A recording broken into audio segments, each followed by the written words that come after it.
ابن عباس رضی اللہ تعالیٰ عنہ کہتے ہیں کہ جس کسی نے بھی اللہ تعالیٰ پر توکل کیا اور اس کی قدر پہ اس نے پورا بھروسہ کیا تو اس نے جیسے مانو توحید کو قائم کیا، اور جس کسی کی بھی توکل میں خرابی ہے، کمزوری ہے اور توکل کی بنیاد ہل رہی ہے تو مانو اس کی توحید کی بنیاد ہل رہی ہے۔ سورہ آل عمران میں 159 میں اللہ سبحانہ و تعالیٰ کہتے ہیں ان اللہ یحب المتوکلین، یعنی اللہ تعالیٰ توکل کرنے والوں کو پسند کرتا ہے۔ کیوں؟ وہ اس لیے پسند کرتا ہے کیونکہ توکل کرنے والا جو ہے اس وقت یہ بتاتا ہے اللہ تعالیٰ کو کہ اللہ تعالیٰ میں پوری طرح سے تجھ پر ڈپینڈ کرتا ہوں، میرا پورا بھروسہ تجھ پر ہے، میری ضرورتیں، میری خواہشیں، ہر چیز یہ اللہ تعالیٰ تو ہی ان کو پورا کرنے والا ہے اور ان کو پروان چڑھانے والا ہے۔ ایسا بول کر ہم کیا کرتے ہیں؟ اس بات کا اعتراف کرتے ہیں کہ ساری قدرت صرف اور صرف اللہ ہی کی ہے، وہی ہر چیز کے اوپر قادر ہے۔ اور پھر ایسا بولنے والا، اس کے آس پاس پھر چاہے ایک طوفان چل رہا ہو، وہ طوفان کے بیچ میں بیٹھا ہوا ہو، پورے طوفان میں گھرا ہوا ہو، چیزیں اس کی آزو بازو الٹ پلٹ رہی ہے، اس کو کچھ سمجھ میں نہیں آ رہا ہے، اندھیرا ہے، بالکل کھویا ہوا ہے وہ، لیکن اس کے باوجود اس کا پورا کہ پورا فوکس کہاں پر ہوتا ہے کہ اللہ مجھے اس طوفان سے باہر نکالے گا، اللہ میری جو ہے حفاظت فرمائے گا، میں نے اللہ پر توکل کیا تو اللہ مجھے جو ہے اس سے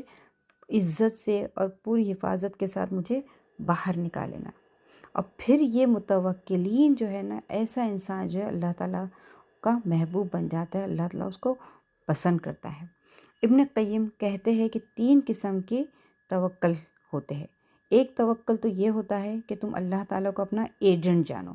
کہ میں نے آرڈر دے دیا تو کام ہونا ہے، میں نے انسٹرکشن دے دیا تو کام ہونا ہے، اور اگر تو میرا یہ کام نہیں کرے گا تو میں تجھ پہ بھروسہ کرنا چھوڑ دوں گا۔ دوسرا قسم کا توکل یہ ہوتا ہے کہ ایک بچے کا اپنے ماں کے ساتھ جو تعلق ہوتا ہے نا، وہ والا،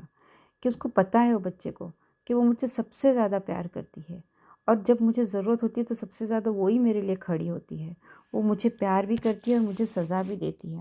اور اس لیے وہ بچہ جو ہے جب بھی کچھ ہو جاتا تو پلٹ کے واپس ماں کے پاس آ جاتا۔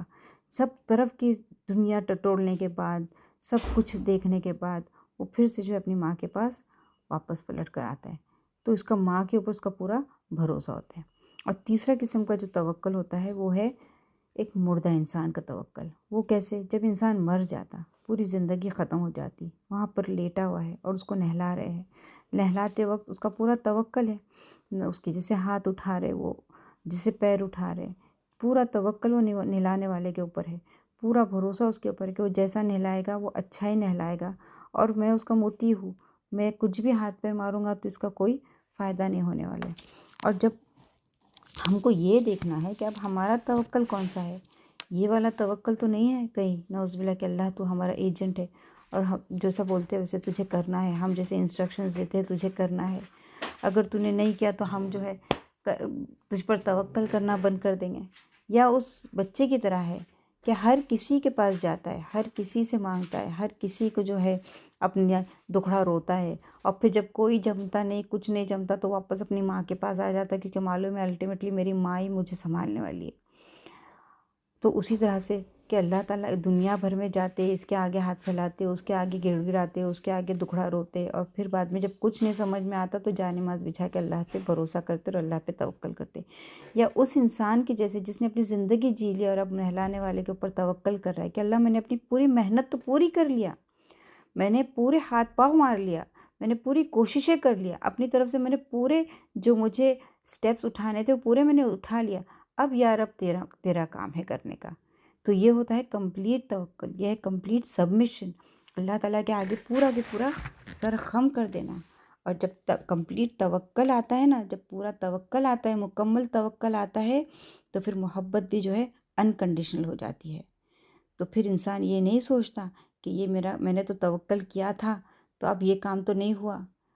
ایسا نہیں سوچتا انسان۔ اگر اس کا کام ہوا بھی تو اللہ اس کے لیے عزیز ہے، اور اس کا کام نہیں بھی ہوا تو اللہ اس کے لیے